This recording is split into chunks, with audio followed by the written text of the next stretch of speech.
Hello, I'm Scott. I'm the breathing guy. I will train you to locate, generate, activate core key energy in physical activities. This video is club swing mechanics, and I'm going to dealing with the club face striking the ball squarely every time, and I'm dealing with the right elbow. What's the importance of the right elbow in the golf swing and its position, and why do people either hit it to the left or right? It's directly relationship with what the right elbow is doing in your golf swing. Now, understanding the footwork, the purpose is to transfer as much force into the club face as possible, and it's square. You want to keep, when you come down and hit, you want the club face pointed in the direction that you had it at address. You want to go straight out. You want your club face turned a certain way, it'll go straight out.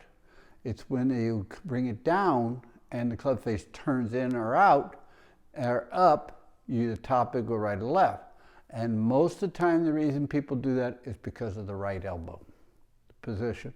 The right elbow is inconsistent, or the right elbow is in a position where you have no leg time. There's two factors here. The way the right elbow is positioned determines leg time, one, and if it goes right or left, two, or top it, and so many times. It's one of the key factors, because the rest of your body is shaped and moved to let that elbow to do what it's supposed to do. Now, the first club I'm going to deal with and show you the difference is the 4-iron. This one. And what I'm showing here is, if you go to the dress, and I have my feet square, turn my left foot out 22 degrees, square here, and I take it back, and I come down, look at my right elbow. You can test this. Because of the length of the club, look where it's hitting me. My elbow's here. So now to compensate for that, I got two choices. I got several choices. One is to bring my left shoulder down so it squares to my right elbow, but that way I have no wrist action, my wrist height. So I'm hitting the ball flat, coming through. That's one. Now, with it being like this again, the other choice is raise my right shoulder up so that way I can bring it through. That makes you weak. It just throws everything off. And the chances of going to right or left or topping it is more, because as soon as you raise your shoulder up, it raises the club face up.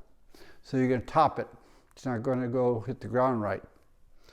So understanding what the right elbow does affects the club face, either up or down, turn right or left. And the left shoulder angles too, you compensate, you get less leg time. So it's so important that right elbow position being consistent in every swing, in a bent position. It gives you the most transferring the force of your body into the club face. Sense of leg time, rotational force, less motion, more direct action. So with the 4-iron, so because it's longer than the 7-iron, you have to get that elbow. I do a closed stance where I move the right foot back about 2 inches. Now, when you do that, look at my right elbow, and my left shoulder can come up. It can come through then. It flows through because of the length of the club and my arms and my body involved. Permitting that right elbow to flow through or be positioned. You could even jam it into a point in your body and then come through too.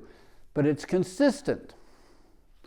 Having that right elbow involved so the left shoulder can come up, the right shoulder's down, it's not moving up now, it's stable. Its shoulders are stable, everything, the arm is stable, and it's all about the grip then. So understanding the swing. So the relationship between the grip and the right elbow comes into play. Because if you come down like this and your arm gets a little straight before you get to the ball, where it closes the face when you're hitting it. You close the face and you have no leg time. Where if you have an open stance and you come through, you can angle your shoulder up more. The arm is so you get greater wrist action involved. But if you're like this, you got less wrist action.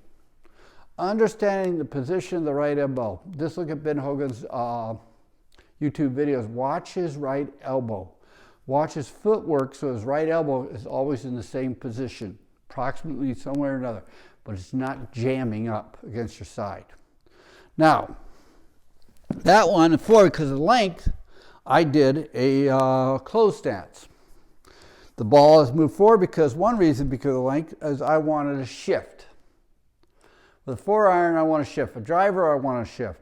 5-iron, you can have a shift or not. But basically, the longer the club, the more you want to shift your body comes into play. And the closed stance permits you to shift more. So you can really shift over to the other leg. But when you want a short shot and you're using a 7, like this one is, an 8, 9, whatever, chipping, you want an open stance. So your feet are closer together, you have an open stance, and now when you bring it down, your elbow goes here and then you come through. See, I'm permitting my elbow to come through at a different involved because the shaft is shorter. But if I have it jammed up, if I'm like this with the 7, because I have to lean over, I'm jamming myself.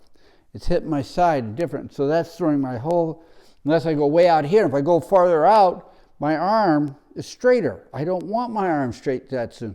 Then even if it gets straight to, it closes its face. That's why it goes to the left.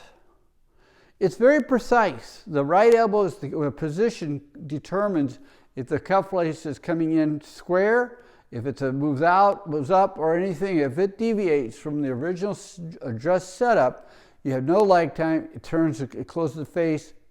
It's but you can test this. You can see for you. Do it slowly. Do it methodically so you know at different points when. But for a 7-iron, that's what Ben Hogan's, the only book I've ever read that has footwork in relationship to you and your club to permit the left elbow be in the same position every time you swing. So the shoulder can be up, the shoulder can be down, it's not jamming, so you have precision.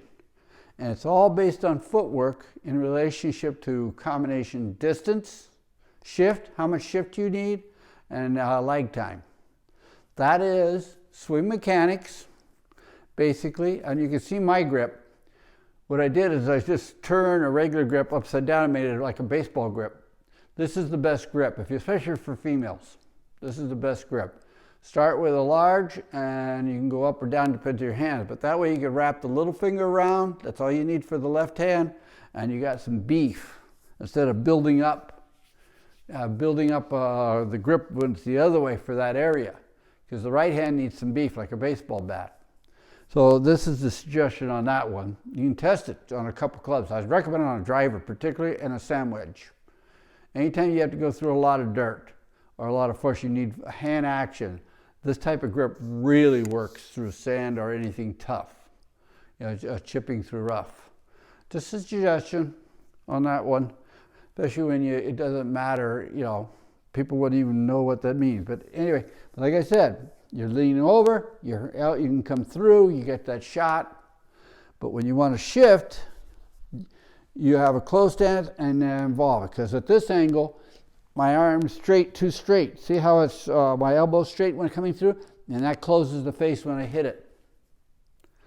It matters where the foot buck is positioned to the hip in relationship to the right elbow to have lag time, everything about it, and you have to really feel it. So take your time in learning. Anyway, this is Scott, the breathing guy. This is on golf. This is club swing mechanics, right elbow and hand grip to have a precise striking force.